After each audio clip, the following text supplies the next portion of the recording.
Lizzy, Mr. Darcy's in the study. He's been waiting for you for nearly an hour. Let him wait. I don't want to see him. I never want to see him again. Lizzy, what's happened? What's come over you? Do you want to know the real reason why Mr. Bingley left Netherfield for London? His High Mightiness, Mr. Darcy. But I thought it was Caroline Bingley. She was only half the reason. I've just heard about it by chance this very moment from Colonel Fitzwilliam. Colonel Fitzwilliam? Of course, he didn't know I was Jane's sister. He was just holding forth about the virtues of his precious cousin, telling me how unselfish he was and what an infinite amount of trouble he'd gone to save his friend Bingley from an impossible marriage. Oh. You can tell him, Mr. Darcy, that I'm not at home. But he must have seen you come in. I can't tell him that. After all, he is Lady Catherine's nephew. Lizzy, for my sake. Very well, Charlotte, for your sake.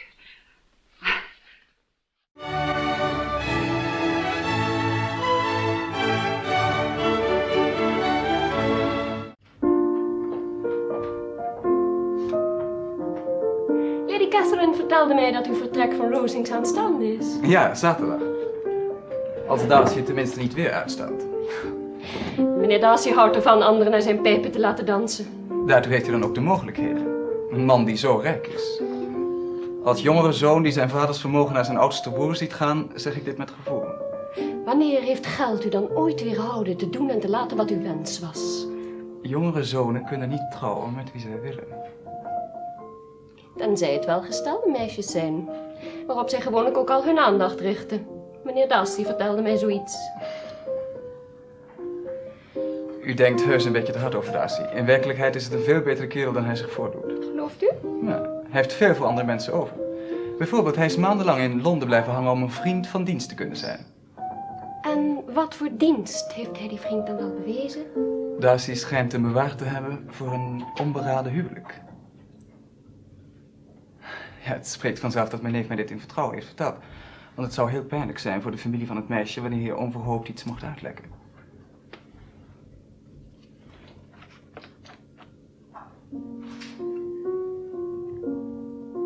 Wat was er op dat meisje tegen? Nou, als ik het goed heb begrepen, eigenlijk alles. Haar afkomst, die veel minder was dan die van Bingley. Ja, mijn neef heeft die naam al niet genoemd, maar ik vermoed dat het Bingley was. Haar fortuin wat geheel ontbrak. En dan haar bloedverwanten. Vooral de moeder. Die moet met geen paraplu te beschrijven zijn.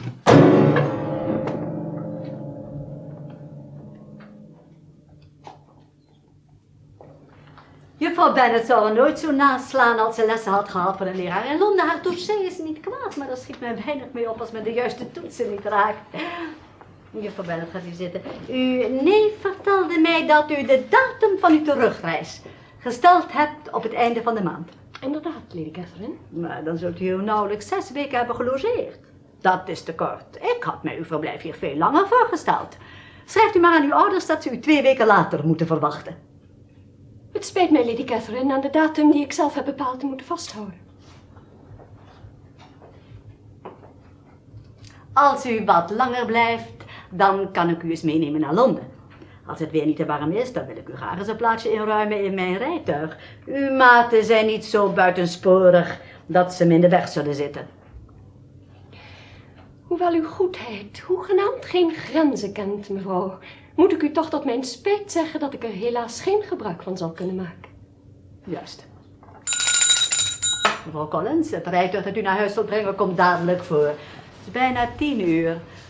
Maakt u zich alle gereed? Ik hou er niet van de paarden te laten wachten. Goedenavond, mevrouw Collins. Goedenavond, Lady Catherine. Goedenavond, juffrouw Bennet. Goedenavond, Lady Catherine. Goedenavond, luitenant Fitzwilliam. Goedenavond, mevrouw Collins. Goedenavond, luitenant. Goedenavond, lieve. Goedenavond, meneer Darcy. Goedenavond, juffrouw Bennet. Juffrouw Bennet. Zou u mij genoeg willen doen door mij toe te staan u morgen in de pastorie op te komen zoeken? Zeker.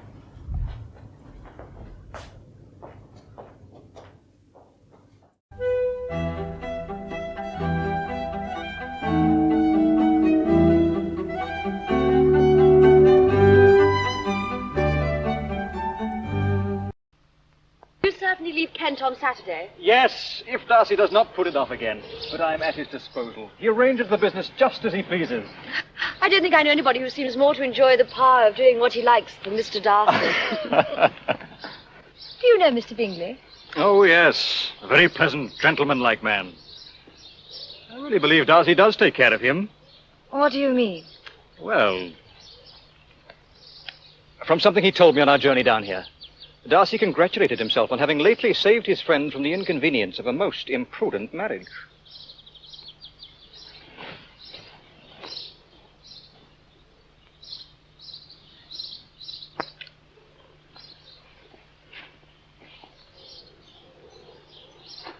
Did he give you reasons for this interference? I understand there are very strong objections to the lady's family. Indeed. And did your cousin tell you what they were? He did not. Forgive me, Miss Bennet. I feel I have spoken out of turn. It were better that I had not mentioned the matter in the first place.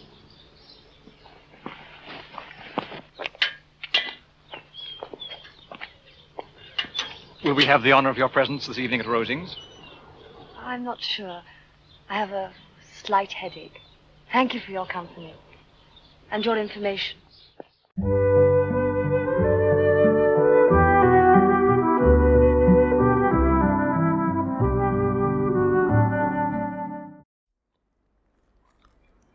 How long are you staying, Colonel Fitzwilliam? We leave here on Saturday. That is, if Mr. Darcy does not put it off again. I am at his disposal. I do not know anyone who seems more to enjoy the power of doing what he likes than Mr. Darcy.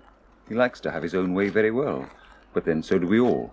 And he's rich, which makes it easier, while others are poor.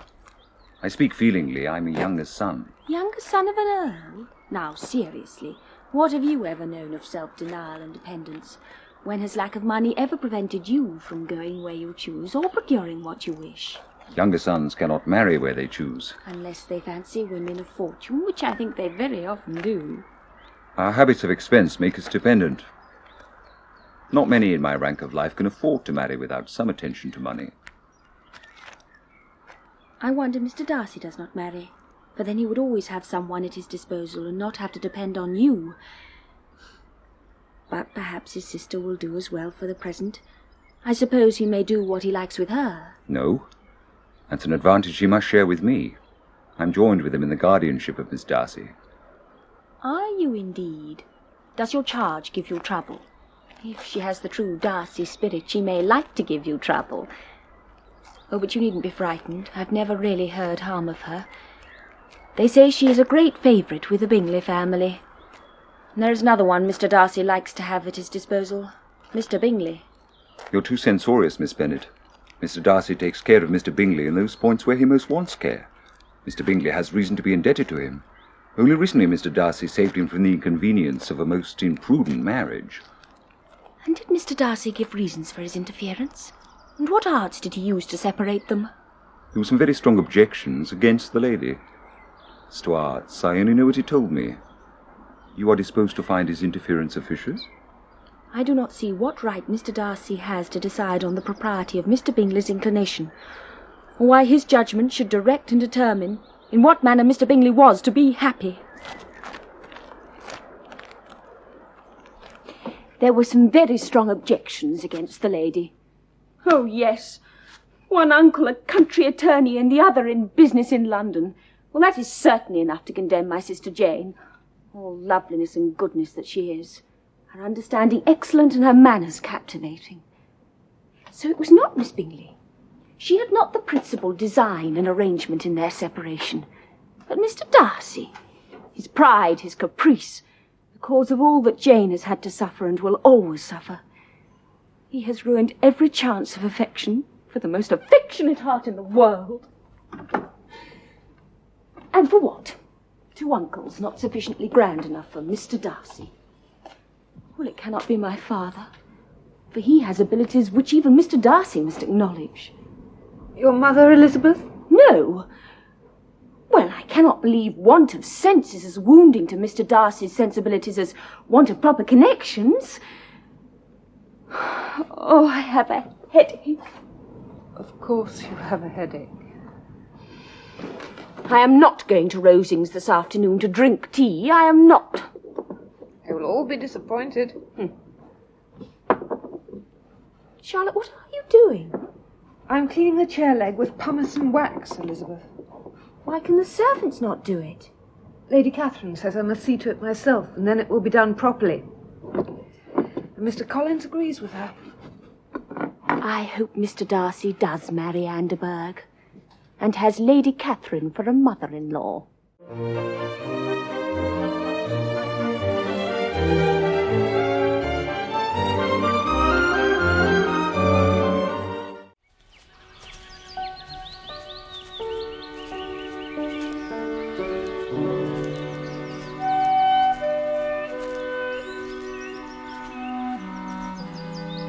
Miss Bennet! Colonel Fitzwilliam.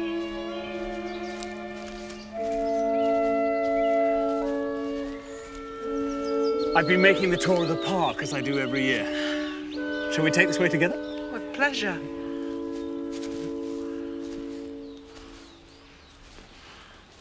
Do you know Mr. Bingley and his sisters? Oh, I know them a little. Bingley is a pleasant, gentlemanlike man. He's a great friend of Darcy's.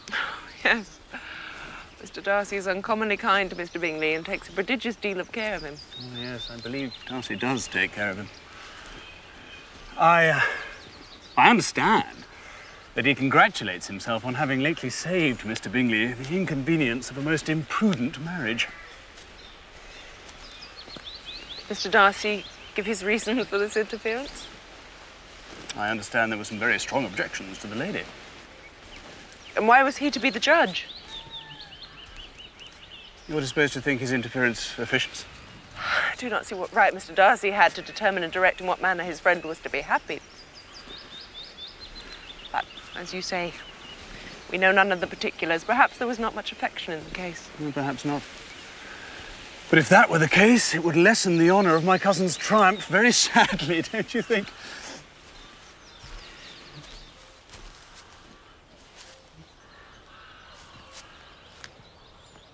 Miss Bennet, are you unwell? A sudden headache. Perhaps I've walked too far today. Let us take the shorter way back.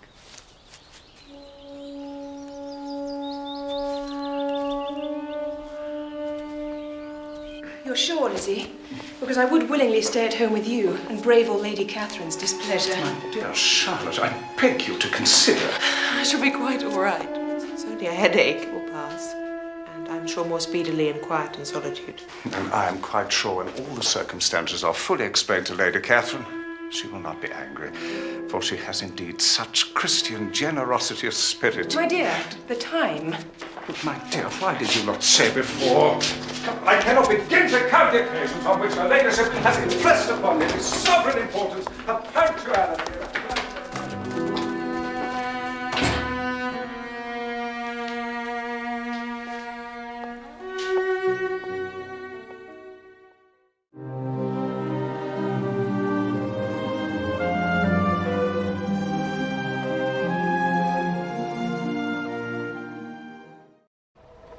Every mind must have some counsellor to whom it may apply for consolation in distress. There are many conveniences which others can supply and which we cannot procure for ourselves. I have now principally in view those objects which are only to be obtained through intercourse. Forgive me, through the intercourse of friendship or civility. On such occasions the proud man steps forth to meet you not with the cordiality of affection, but with the suspicion of one who reconnoiters an enemy, who is ready to... So how long do you plan to stay at Kent, Colonel? As long as Darcy chooses, I'm at his disposal. Everyone appears to be at his disposal. Nobody who doesn't marry and secure a lasting convenience of that kind. She would be a lucky woman. Really? Darcy is a most loyal companion. From what I heard in our journey here, he recently came to the rescue of one of his friends just in time. What happened? He saved the man from an imprudent marriage. Who was the man?